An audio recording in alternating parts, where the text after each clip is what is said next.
Hello दोस्तों, नमस्कार। SMKC channel में मैं आप सभी लोगों का दिल से बहुत बहुत स्वागत करता हूं। दोस्तों, इस वीडियो में हम लोग बात करने वाले वापस सेबी के एक नए रूल से। यस दोस्तों, वापस सेबी ने यहाँ पे बड़ा धमाका कर दिया है एंड ये धमाका ऐसे रहने वाला है जो कि मार्केट को गिरा सकता है। यस, कैसे गिराएगा एग्जैक्टली मैं आप लोगों को बताने वाला हूँ, बट आप लोगों को टेंशन लेने की बिल्कुल भी ज़रूरत नहीं है, 1% की भी ज़रूरत नहीं है। मतलब मैं फर्स्ट टाइम आपको बोल रहा हूँ कि मार्केट अगर गिरेगा तो भी आप लोग के लिए सबसे एडवांटेज वाली बात रहेगी। ऐसा क्यों? सारी बातें यहाँ पे समझेंगे। रूल क्या है वो देखेंगे, रूल किसके ऊपर लगने वाला है वो देखेंगे, एंड इसके प्रति मार्केट गिरेगा बट फिर भी हम लोगों को टेंशन क्यों नहीं होना चाहिए, तो ये भी समझेंगे। तो चलिए फटाफट इस वीडियो को स्टार्ट कर लेते हैं, बट उससे पहले जरूर कहना चाहूँगा इस चैनल को जरूर सब्सक्राइब कर लेना, साथ में बेल आइकन को भी हिट कर लेना। सो ऐसे इंटरेस्टिंग वीडियो आप लोगों को देखने के लिए मिल जाएंगे। अगर आप चाहो तो फ्री स्टॉक मार्केट क्लासेस इस चैनल को भी फॉलो कर सकते हैं।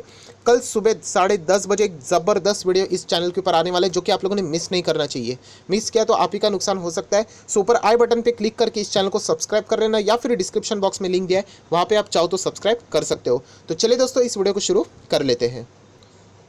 दोस्तों, आप सभी लोगों को पता है SEBI security and exchange board of India पिछले कुछ दिनों से यहाँ पे धमाके के ऊपर धमाके ही कर रहे हैं। ब्रोकर्स को परेशानी ही झेलने के मिल रहे हैं, इन्वेस्टर छोटे रिटेल निवेशकों को भी बहुत सारी परेशानी है। सो अभी यहाँ पे उन्होंने जो नया यहाँ पे नियम लाया है, जो कि हम लोग कह सकते हैं जिसका डेडलाइन भी बताया है, ऐसा नहीं कि सिर्फ हवे वाली बातें हैं। बहुत ही शॉर्टर पीरियड ऑफ स्पैम में, मतलब ये रूल एप्लीकेबल होने के लिए बहुत ही कम समय, 3 से 4 महीने में ये एप्लीकेबल हो जाएगा। सो ये ज़बरदस्त ये न्यूज़ अभी सेबी की तरफ से हम लोग को देखने को मिल रही है। एंड जैसे मैंने कहा, इसका इम्पैक्ट बाजार के ऊपर कैसे हो सकता है एंड कब होगा वो भी मैं आपको बताऊंगा। जैसे मैं बोलता हूँ ना कि लाइंस तो कोई भी पढ़ सकता है, बट बिटवीन द लाइंस अगर आपको पढ़ने को आ गया तब आप अच्छे फंडामेंटल एनालिसिस बन पाओगे। तो चलिए एग्जैक्टली मैं बात बताने की कोशिश क्या कर रहा हूँ, पहले तो न्यूज़ बता देता हूँ, उसके बाद हम लोग उस लॉजिक के ऊपर आ जाएंगे। सो दोस्तों, यहाँ पे सेबी ने एक फ्राइडे के दिन ही ज़बरदस्त यहाँ पे धमाका कर दिया है। एंड ये अटैक सेबी ने किया है म्यूचुअल फंड के ऊपर। यस दोस्तों, म्यूचुअल फंड आप सभी लोगों को पता है। मतलब पहले ही बताना चाहूँगा, अगर आपने म्यूचुअल फंड में इन्वेस्ट किया है, इसका अर्थ ये नहीं कि आप बर्बाद हो गए, क्योंकि रिटेल निवेशक सडनली रिएक्ट हो जाते हैं। मतलब हमारा पैसा डूब गया, 1 रुपया भी नहीं डूबा है, एक पैसा भी नहीं डूबा है, कुछ भी नहीं हुआ है। ये जो प्रेशर लेना है वो किसको लेना है? म्यूचुअल फंड के जो फंड मैनेजर है उनको प्रेशर लेना पड़ने वाला है। ऐसा क्यों? दोस्तों देखिए, म्यूचुअल फंड में कैटेगरी होती है। एक लार्ज कैप म्यूचुअल फंड होता है, एक स्मॉल कैप वाला होता है, मिड कैप वाला होता है, एंड एक होता है मल्टी कैप। मल्टी कैप मतलब इन तीनों का मिक्सचर, इन तीनों का मिक्सचर वाला एक फंड होता है मल्टी कैप, जो कि बहुत ज़्यादा पॉपुलर होता है।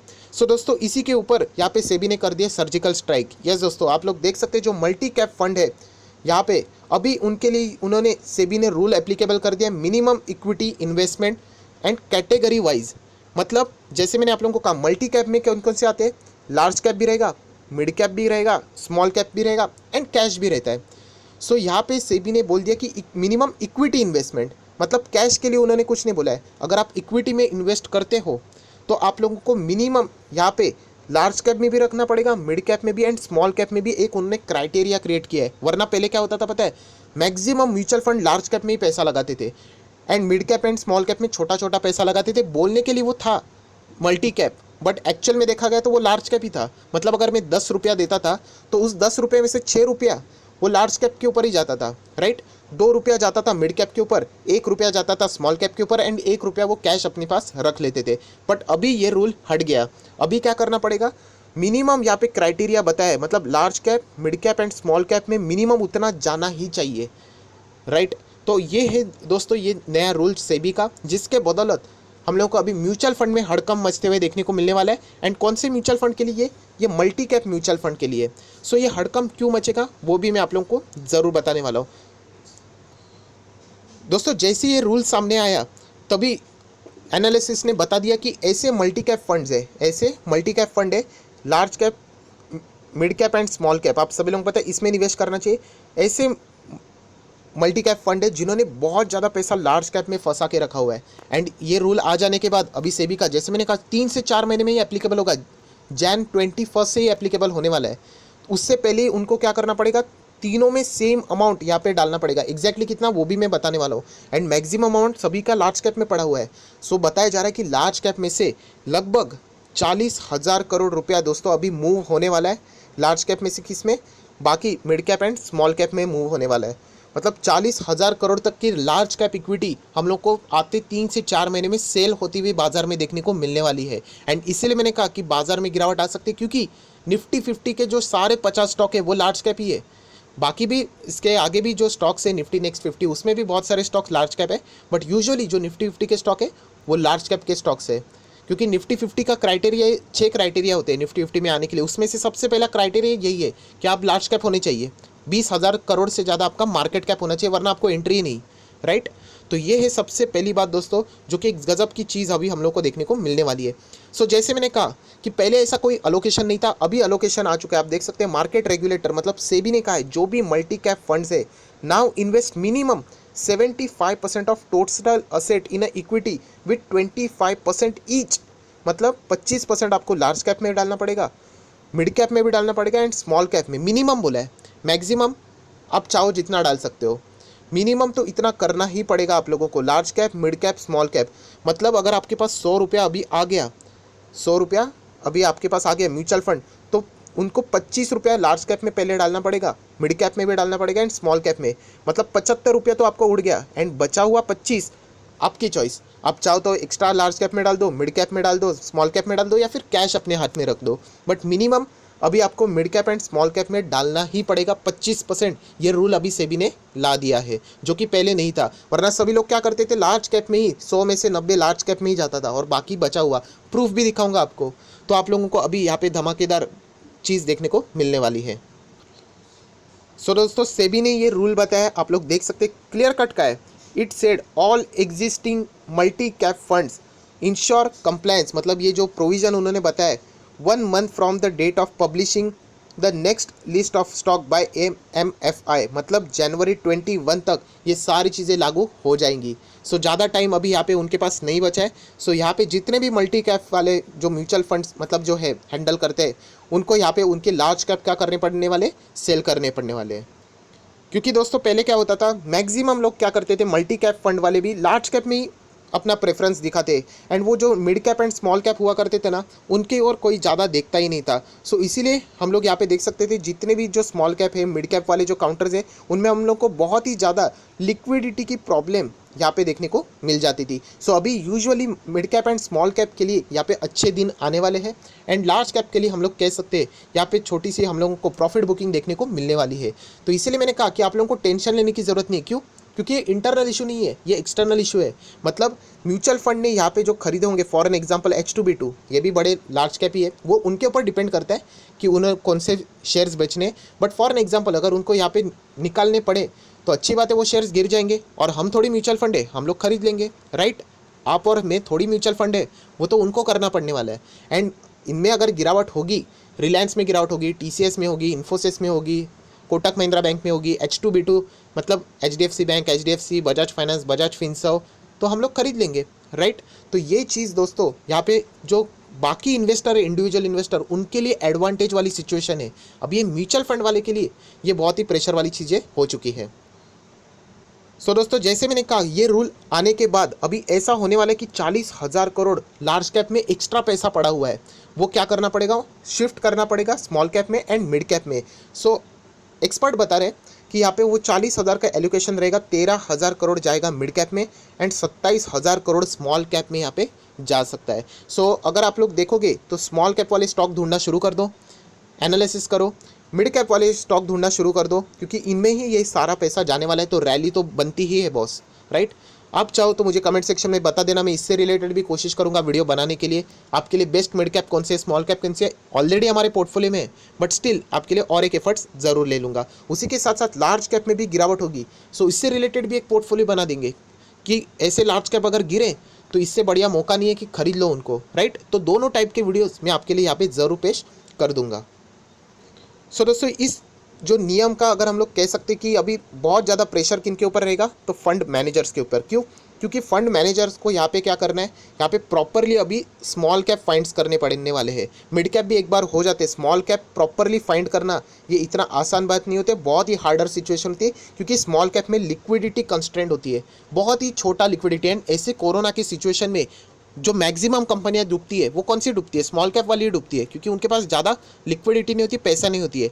कल Bajaj finance, ICICI bank, Reliance fund raising करेंगे तो भर भर के एप्लीकेशन आएंगे, बट एक स्मॉल कैप के लिए पैसा मिलना बहुत ज़्यादा मुश्किल होता है। सो ये सबसे बड़ी चैलेंजिंग बात होने वाली है कि स्मॉल कैप को कैसे यहाँ पे एनालिसिस करने वाले हैं एंड पोर्टफोलियो में एडजस्ट करने वाले हैं। सो दोस्तों, जो शुरुआत में मैंने बोला वही यहाँ पे एक्सपर्ट भी बोल रहे हैं, आप लोग क्लियर कट देख सकते हैं। Multi cap funds by name and nature should be investing all across the market cap. A lot of mutual funds were just using the name multi cap but were still investing largely in a large cap. तो इसीलिए ये सारी situation यहाँ पे create हुई है, जो कि नाम बताते हैं बट मैक्सिमम पैसा लार्ज कैप में ही डालते हैं। सो दोस्तों, यहाँ पे आप लोग देख सकते हो हम लोगों को मल्टी कैप फंड्स यहाँ पे देखने को मिल रहे हैं, राइट। एंड यहाँ पे आप लोग देख सकते हैं कोटक है, HDFC है, मोतीलाल ओसवाल है, आदित्य बिरला है, UTI इक्विटी फंड है। यहाँ पे लार्ज कैप में देख लेना कितना है इनके पास, 66, 83, 71%, 55%, 47%। सो यहाँ पे उनको क्या करना पड़ेगा, चेंज करना पड़ेगा, इतना वो नहीं रख सकते। आप सभी लोग पता है मिनिमम 25% यहाँ पे भी डालना पड़ेगा एंड यहाँ पे भी। एंड यहाँ पे कितना है, 22 है, सो 25 मतलब बढ़ाना पड़ेगा। HDFC इक्विटी ने तो सिर्फ 8% लगाया है, 10%, 23%, 32%। स्मॉल कैप यहाँ पे देख सकते हो, यहाँ पे भी 25-25 डालना पड़ने वाला है। सो यहाँ से पैसा उठा के यहाँ पे आएगा। कैश के ऊपर कोई रेस्ट्रिक्शन नहीं है, बट यहाँ पे मिनिमम इन्वेस्टमेंट उनको करना ही पड़ेगा। सो एटलीस्ट अगर हम लोग फॉर्मूला को देखें, सो 50% आप लोग मैक्सिमम अभी क्या कर सकते हो, लार्ज कैप में रख सकते हो, उससे ज़्यादा नहीं, क्योंकि बाकी का 25-25 तो आपको इधर ही इनपुट करना पड़ेगा। सो हम लोग ज़रूर कह सकते हैं जिनका 50 से नीचे है, जैसे कि UTI इक्विटी फंड फिलहाल हम लोग को सेफ नज़र आ रही है, बट फिर भी उन्होंने मिड कैप में यहाँ पे 32% रखा है। सो उनको यहाँ पे क्या करना पड़ेगा, स्मॉल कैप में भी 25 यहाँ पे करना पड़ने ही वाला है। सो उसी का बैलेंस हम लोग कह सकते हैं। अभी हर किसी के पास ज़्यादा कैश नहीं होता, आप लोग देख सकते हो, तो इसलिए मैं बोल रहा हूँ, बहुत सारे लोगों के दिमाग में आएगा ज़रूरी थोड़ी है लार्ज कैप को निकालो, कैश भी यूज़ कर सकते हैं, कैश ज़्यादा नहीं होता है। एंड इसीलिए मैं रुका था, आप लोग देख सकते हो कैश बहुत कम होता है। सो उनके पास एक ही ऑप्शन है कि लार्ज कैप को बेचो एंड बचा हुआ balance mid cap and small cap में ट्रांसफ़र कर दो। सो दोस्तों, अभी सारे एक्सपर्ट यही करें, कुछ 40,000 बोल रहे हैं, कुछ 35,000 करोड़ की बात करें, बट ओवरऑल बता रहे हैं कि यहाँ पे जो पैसा है लार्ज कैप से यहाँ पे mid cap and small cap में शिफ्ट होगा and this will help mid cap and small cap stock to move up added. मतलब उनमें हम लोग को ज़बरदस्त रैली देखने को मिलने वाली है। पर दोस्तों, जैसे मैंने आप लोगों को कहा, ये कब एप्लीकेबल होने वाला है, Jan 21 तक, अभी चल रहा है सितंबर, उसके बाद अक्टूबर, नवंबर, दिसंबर, जैन, 3 से 4 महीना पकड़ लीजिए। सो इसकी ये गारंटी मत पकड़ लेना कि कल मंडे के दिन मतलब बाजार खुलेगा तो सर लार्ज कैप वो बेच देंगे, ऐसा भी नहीं। मैं आपको बताऊंगा वो कब यहाँ पे लार्ज कैप को बेच सकते हैं। सो दोस्तों, जैसे मैंने आप लोगों को कहा कि निफ्टी 50 में सब लार्ज कैप है। फॉर एन एग्जांपल, अगर म्यूचुअल फंड को ये स्टॉक्स बेचने ही पड़े, ऑप्शन ही नहीं है उनके पास कि निफ्टी 50 वाले अच्छे शेयर्स है, तो वो कब बेचेंगे, क्या मंडे के दिन बेचेंगे, ऐसा नहीं। जैसे मैंने कहा कि 3 से 4 महीने में ऐसी तो अपॉर्चुनिटी ज़रूर क्रिएट होगी कि मार्केट हमारा प्रेशर में है।